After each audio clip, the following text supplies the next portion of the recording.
President Donald Trump is not just taking aim at the NFL today. He's also taking shots once again at his attorney general over the Russia investigation. In a tweet this morning, Mr. Trump claimed the reason why the probe continues is, quote, all because Jeff Sessions didn't tell me that he was going to recuse himself. I would quickly pick someone else. Well, the attack is just the latest in a series of tweets and comments that the president has made, venting his frustration with Sessions. Special counsel Robert Mueller is reportedly looking into such comments. But this comes amid new developments in the Russia probe. According to Mueller's team, Mr. Trump's former campaign chairman, Paul Manafort, tried to tamper with potential witnesses. That's according to court documents.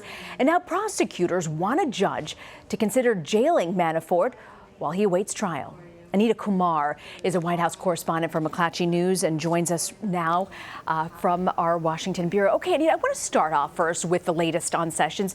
Is the president suggesting that Sessions would have shut down the investigation if he hadn't recused himself at this point? Right. I mean, that's definitely what it sounds like he's alluding to there. He's actually acting as if the attorney general knew something, that there was no collusion, and would have wrapped up the investigation by now. So it was reported recently that Mueller's team was looking into Mr. Trump's attacks on Sessions, particularly as it pertains to the Russia investigation. Doesn't the president's ongoing criticisms just sort of give more fodder to investigators at this point? It sounds like it sure does from people that I've talked to. I mean, he's really in a box here. It's clear from what he's saying that the president does second guessing his decision, or at least he's venting about that, and that he wishes he wasn't the attorney general. He said that over and over. Anyone who's watched or read the president's tweets was very familiar this morning. So it's clear that he wishes that he wasn't the attorney general, at least at the moment he was writing the tweet. But he is in a box because he cannot fire him at this point. If the reports are true that Bob Mueller is looking into whether there's obstruction by firing James Comey, the FBI director, and looking into what he's done and said about Jeff Sessions, he has to remain there in his office and his job. And Anita, meanwhile, Manafort's just one of multiple entities as well, charged in this probe. What do these recent accusations of witness tampering suggest about how this case is going to unfold? Can we read anything into that? Right. Well, you know, several of the people have pleaded guilty, and Paul Manafort has not. He's awaiting trial later this year.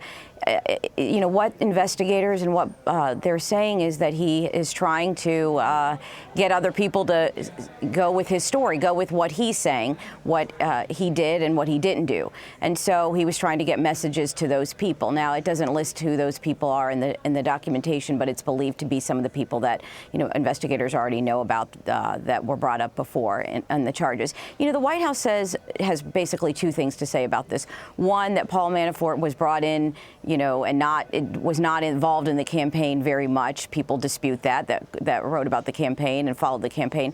But they also say that these charges are nothing to do with the Russia investigation. They came out of the Russia investigation, but they had nothing to do with the Trump campaign. And so they've been saying that from the beginning, kind of distancing themselves.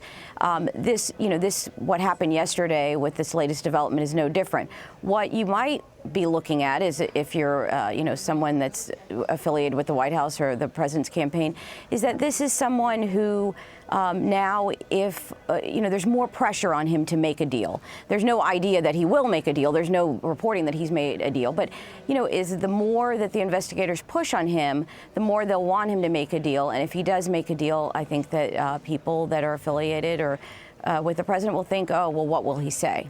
Anita, at the same time, we've got the White House struggling to explain why they previously said that the president had no role in drafting that original statement by Don Jr.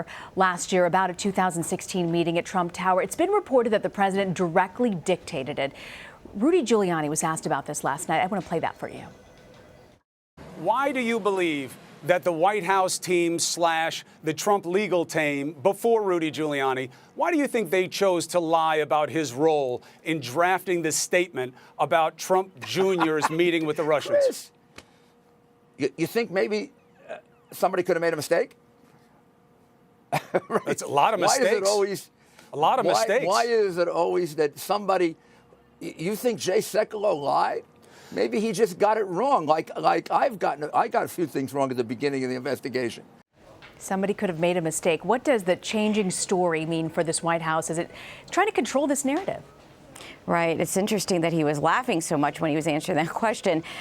People were not laughing at the White House. It put Sarah Sanders in a really tough spot, trying to answer questions about why she and others have said that he did not dictate that letter. I mean, they're completely different stories now, right? He didn't do it and he did do it. So she did not answer any of those questions, and the questions are going to continue. Yeah, the laughter sort of was a bit jarring seeing that, Anita. Before I let you go, I want to ask you, though, Election Day in several states across the country, including California. We know the president took to Twitter to urge Republicans there to vote. CBS News estimates that control of the House could be a toss-up. What do you think California means for Republicans who want to retain control of the House? Right. I mean, California is a really interesting state because it's one of the places where it's not, it's not an automatic thing that a Democrat and a Republican are going to face off in the general election. It's the top two vote getters today in the primaries today. So it could be two people from the same party. So two Republicans, two Democrats. It's just the top two vote getters. So, there are 3, maybe 5 House seats that people are really watching in California where they think there are so many Democratic candidates, so much enthusiasm on the Democratic side that actually the top 2 vote getters, because there's only a couple of them, could be Republicans. So if that's the case, obviously a Republican's going to win. If there's 2 Republicans running, a Republican's going to win. And they're really watching those because it could sort of be that the Democratic enthusiasm is backfiring there. Anita Kumar. Anita, thank you very much for joining us. Sure. Thank you.